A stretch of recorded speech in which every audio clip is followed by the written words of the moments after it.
Bahçe kenarlarına çit amacıyla dikilen bu ince sarmaşık dalları, eskiyen atlet ve penyeleri bir arada kombinleyerek sizlere bugün harika bir geri dönüşüm projesi anlatmaya çalışacağım.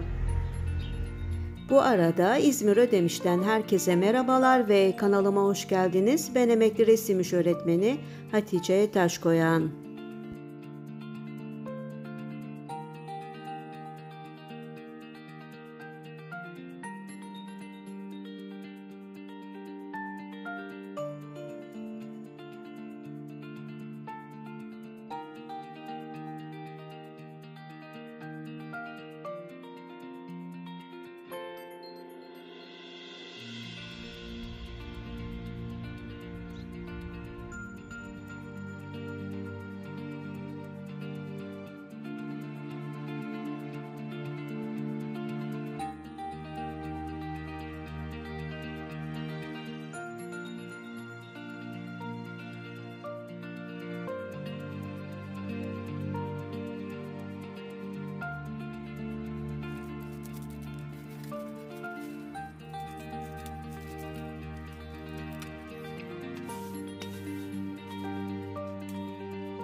Gördüğünüz gibi çevremizdeki her şeyi değerlendiriyoruz. Komşuların bahçesinden ince sarmaşık dallarını topladık. Kendi etrafında yuvarlak yapıp iç içe dolayarak küçük çelenkler hazırladık. Kanalımda yapımını daha önce paylaştığım eskiyen atlet ve penyelerden bal kabakları yapımını anlatmıştım ve gerçekten de ilgi görmüştü. Linkini üst köşeye ekliyorum. Açıklamalar kısmında da ekliyorum. O videoyu muhakkak izleyiniz derim. Daralan, eskiyen, küçülen penyelerden harika bal kabakları yapmıştım. O videoyu izleyiniz. Tekrar projemize devam edelim.